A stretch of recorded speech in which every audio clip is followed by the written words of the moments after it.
నివసిస్తున్నటువంటి వాళ్ళు ఆ దుర్గంధంలోనే నివసించాలా అంటాడు. వాళ్ళు కనీసం అంతమంది దుర్గంధంలోనే నివసించేది. ఇప్పుడు వాళ్ళని గూడు లేని పక్షులుగా నువ్వు తయారు చేసినావు. 30,000 ఇండ్లు పోతున్నాయి, 150,000 మంది నిరాశ్రయులు అవుతున్నారు. వాళ్ళు కనీసం ఆ మూసి పక్కన ఉండేది కదా, ఇప్పుడు అది కూడా లేదు పాపం. రోడ్డు మీద పడేటువంటి ఒక పరిస్థితి. అచ్చా మూసి మీద ఉన్న వాళ్ళందరినీ కబ్జాకోరులుగా చిత్రీకరిస్తారు. మీ మీడియా సమక్షంలో కాజాగూడకు పోయినాం కేటీఆర్ గారి నేతృత్వంలో. వాళ్ళు ఏం చెప్పిండ్రు అక్కడ, ఒక్కొక్క ఫ్లాటు 1,00,000 కోటి రూపాయలు 2 కోట్లు పెట్టి కొన్నాం, గజానికి 1,50,000 2 లక్షల రూపాయలు అని చెప్పిండ్రు. పక్కా పాస్బుక్లు ఉన్నాయని చెప్పిండ్రు, పక్కా పట్టా ల్యాండ్స్ అని చెప్పిండ్రు. ఒక భూమిని 10 సార్లు 15 సార్లు రిజిస్ట్రేషన్ చేసిండ్రు, 10 సార్లు 15 సార్లు ప్రభుత్వానికి ప్రజలు ట్యాక్స్ కట్టిండ్రు. నెల ఎలక్ట్రిసిటీ బిల్లు కట్టించుకున్నారు, వాటర్ బిల్లు కట్టించుకున్నారు. మరి కబ్జాలు ఎట్లయితాయి? అసలు ప్రజల్ని ఏడిపించుకుంటాడు ఎప్పుడైనా నాయకుడు అవుతాడా? నాయకుడు కాగలుగుతాడా? దేశం అంటే మట్టి కాదో, ఈ దేశం అంటే మనుషులోయ్ అనేక సార్లు విన్నాం. రేవంత్ రెడ్డి గారు మా ప్రెస్ మీట్ ద్వారా చెవులు పెద్ద చేసుకొని వినండి. దేశం అంటే మట్టి కాదు, ఈ దేశం అంటే మనుషులోయ్. ఆ మనుషులను హింసించేటువంటిది అభివృద్ధి కానే కాదు, అది వినాశనం, అది వికాసం ఎన్నడూ కూడా అనబడదు. గుర్తుపెట్టుకోవాలా. మూసీనో హైడ్రానో మేము గుడ్డిగా వ్యతిరేకించడం లేదు, వ్యతిరేకించాం. కానీ నీ ప్రణాళిక ఏంది? నీ ప్రణాళిక ఏందో చెప్పాలి. మూసీ విషయంలో డిపిఆర్ ఉన్నదా ఇప్పటివరకు? అసలు మూసీ ప్రక్షాళనకు ఇప్పటివరకు అసలు ఒక కన్సల్టెంట్ ఉన్నాడా? ఎట్లా చెప్పినావు 1,50,000 కోట్లు అంటే? ఆల్రెడీ నువ్వు ఒక కాంట్రాక్టర్తో కుమ్మక్కై అది మెగాకి ఇస్తావా, ఇంకో ఆయనకి ఇస్తావా, అయితే ఢిల్లీ నుంచి వచ్చేటువంటి వాద్రాకి ఇస్తావా, మాకైతే తెలియదు. కానీ 1,50,000 కోట్ల రూపాయలు అని చెప్పి నీకు చెప్పినోడు ఎవడు అసలు? నువ్వు కన్సల్టెంట్ని పెట్టుకున్నావా, మెకెన్సీని పెట్టుకున్నావా, ఇంకో పెద్ద కన్సల్టెంట్ పెట్టుకున్నావా? మరి నీకు ఎవరు చెప్పింది? లేదు ప్రభుత్వమే డిపిఆర్ తయారు చేసి ఆ డిపిఆర్ ముందు పెట్టు. అసలు నువ్వు ఎవరితో చర్చించినావు? 150,000 కోట్ల రూపాయలు ఖర్చు పెట్టేటువంటి ప్రాజెక్టు నువ్వు ఎవరితో చర్చించినావు? అఖిలపక్షాన్ని పిలిచినావా? ఎక్స్పర్ట్స్ని పిలిచినావా? ప్రతిపక్షాలతోని ప్రత్యేకంగా మీరు ఏమైనా సమావేశమైందా? ఏ బేసిస్ మీద?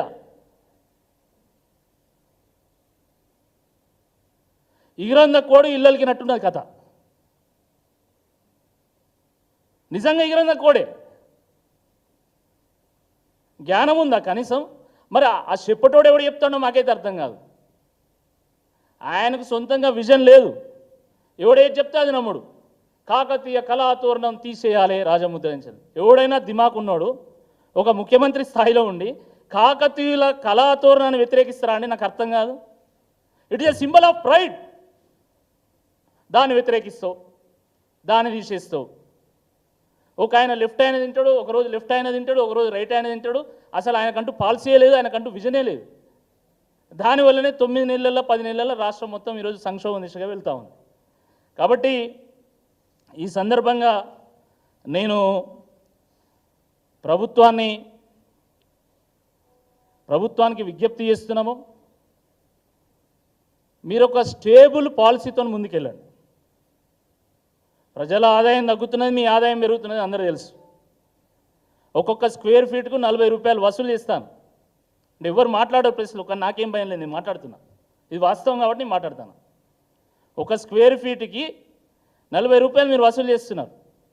సరే, మీరు సంపాదించుకునేది ఏందో మీరు సంపాదించుకోండి. మొన్న కూడా ఒక పేపర్లో వచ్చింది, ప్రధాన పత్రికల, నేను చెప్పేది ఏం కాదు, దాదాపు 1,000-1,500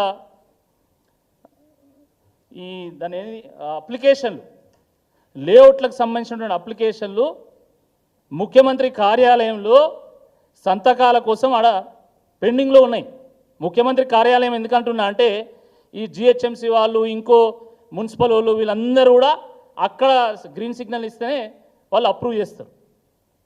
అన్ని పెండింగ్లు ఉన్నాయి. గతంలో టీఎస్ఐ పాస్ ఉండే, మంచి విధానం ఉండే, 21 రోజుల్లో అనుమతి వస్తే వచ్చినట్టు, రాకపోయినా వచ్చినట్టే. అంత అద్భుతమైనటువంటి పాలసీ ఈరోజు మీరు సంతకం పెడితేనే ఖచ్చితంగా అది అనుమతి ఇచ్చినట్టు అని చెప్పి మీరు చేయడం వల్ల ఈరోజు కంప్లీట్గా కుదేలైపోయింది. ప్రజల ఆదాయం తగ్గిపోతున్నది, మీ ఆదాయం పెరిగిపోతున్నది. సరే, మీరు ఏం చేయదలుచుకుంటే మీరు చేసుకోండి, మీరు సంపాదించుకోండి. కానీ దేశంలోనే నెంబర్ 1 తలసరి ఆదాయంగా ఉన్నటువంటి తెలంగాణను కుదేలు చేస్తే మాత్రం ఊరుకునేది లేదు. కాబట్టి స్థిరమైనటువంటి పాలసీని తీసుకురండి. మూసీని మీరు హోల్డ్లో పెట్టి అఖిలపక్షాన్ని పిలిచి అందరితోని చర్చించి ఎక్స్పర్ట్స్తో చర్చించిన తర్వాత మాత్రమే నిర్ణయం తీసుకోవాలి. హైడ్రాని వెనక్కి తీసుకోవాలా. బిజినెస్ పీపుల్కి ఒక భరోసాని ఇవ్వాలా.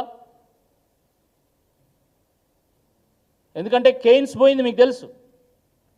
కేయిన్స్ సంస్థ ఇక్కడ పెట్టుబడులు పెట్టాల్సినటువంటి సంస్థ బీఆర్ఎస్ ప్రభుత్వం ఎంతో కష్టపడి వాళ్ళని ఇక్కడ తీసుకొస్తే వాళ్ళు గుజరాత్ పోయేటట్టు చేసింది. అమర్ రాజా వాళ్ళు 9,500 కోట్ల రూపాయలు పెట్టుబడి పెడతామని చెప్పి వచ్చి వాళ్ళు కూడా మేము బోన్లా ఉండాలని చెప్పి వాళ్ళు మొన్న హెచ్చరిక జారీ చేశారు. ఇంకా చాలామంది అదే బాట పట్టనున్నారు. కాబట్టి ఇప్పటికైనా అందరికీ భరోసానిచ్చేటువంటి ఒక నిర్ణయం తీసుకోండి. స్థిరమైనటువంటి పాలసీని తీసుకోండి. హైడ్రాని వెనుక నెట్టండి, మూసిని హోల్డ్లో పెట్టండి. కొత్త విధానాలతోని, కొత్త పథకాలతోని ప్రజల యొక్క కాన్ఫిడెన్స్ పెంచే విధంగా ప్రభుత్వం ముందుకెళ్లాల్సిందే ఈ సందర్భంగా నేను విజ్ఞప్తి చేస్తున్నా.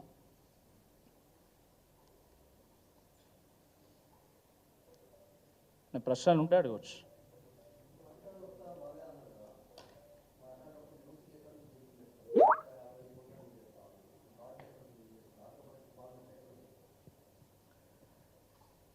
ఈ ప్రశ్నకు సమాధానం రేవంత్ రెడ్డి గారు చెప్పాలి, లేకపోతే కాంగ్రెస్ పార్టీలో ఉన్నటువంటి నాయకులు వాళ్ళ మంత్రులు చెప్పాలా. అందుకనే చెప్పాను కదా, మింగడానికి మెతుకులేదు కానీ ఇక మీసాలకు సంపంగి నూనె కావాలన్నట. అరే అసలు జీతాలు ఇవ్వలేనటువంటి పరిస్థితి వచ్చిందిరా బాబు. గ్రామ పంచాయతీ సిబ్బందికి 9 నెలల నుంచి జీతాలు లేవు. మరి ఎక్కడి నుంచి ఈయన నిధులు తీసుకొస్తాడో మాకైతే అర్థం కావడం లేదు. ప్రభుత్వ భూములను అమ్ముతాడా? ఎందుకంటే 3 లక్షల కోట్ల రూపాయలు బడ్జెట్ పెట్టింది. మీకు చెప్తున్నా నేను, ఇంకా 2 నెలలు అయితే మళ్ళీ బడ్జెట్ నెంబర్స్ వస్తాయి, మీకు మీరు చూస్తారు. ఒక సంవత్సర కాలం పూర్తయిన తర్వాత మీకు అర్థమవుతుంది. 3 లక్షల కోట్ల రూపాయల బడ్జెట్ పెట్టిండు కదా, అది నేను ఎన్నడూ కూడా మీట్ కాలేడు. అంత ఆదాయం లేదు. ప్రభుత్వ భూములు అమ్ముకోవాలి. ఇక ప్రైవేటు వ్యక్తులకు దారాదత్తం చేసి ఏమన్నా సంపాదించి మళ్ళా మూసీ కోసం ఖర్చు పెడతాడేమో మాకు తెలియదు. కాబట్టి ప్రభుత్వమే సమాధానం చెప్పాలా. బళ్ళల్లో చాక్ పీసులు లేవండి. మధ్యాహ్న భోజనం తయారు చేసేటువంటి వాళ్ళకి ఇప్పటి వరకు అసలు 8-9 నెలల నుంచి జీతాలు లేవు. మధ్యాహ్న భోజనం తయారు చేసేటోళ్ళు ఒక్కొక్కరు 40,000, 50,000 రూపాయలు ఆ గుడ్ల కోసం, పాల కోసం, వాటి కోసం, వీటి కోసం వెచ్చించి, పుస్తల తాడు అమ్ముకొని వెచ్చించి కూడా 9 నెలల నుంచి వేడి చేస్తున్నారు. వాళ్ళకి రూపాయి చెల్లించాలి ఇప్పటివరకు. కనుక్కోండి మీరు కావాలంటే. అంత దయనీయమైనటువంటి పరిస్థితి ఉన్నది. కాబట్టి రాష్ట్ర ప్రభుత్వం సమాధానం చెప్పాలి దీనికి. మరి ఎక్కడి నుంచి డబ్బులు వెచ్చిస్తారు, ఏంది ఎవరికి అర్థం కావడం లేదు. ఏమున్నది, రైతు భరోసా గండి పెడతారు, అంతే. ఏముంటుంది అలా? కేసీఆర్ గారి ప్రభుత్వము ప్రతి ఫసలుకు 5,000 రూపాయలు 60-70 లక్షల మంది రైతులకు ఇచ్చేది. దానికి గండి పెడతారు. కాబట్టి అలాంటి అనాలోచిత నిర్ణయాలు తీసుకోవద్దనే కదా మేము చెప్పేది. ప్రాధాన్యాలు ఎంచుకోండి మీరు. దేనికి ఖర్చు పెడితే మళ్ళీ ప్రభుత్వానికి ఆదాయం వస్తుంది, దేనికి ఖర్చు పెడితే ప్రజల జీవన స్థితిగతులు మెరుగుపడతాయి, జీవన ప్రమాణాలు మెరుగుపడతాయో ఆలోచించి నిర్ణయం తీసుకోవాలి.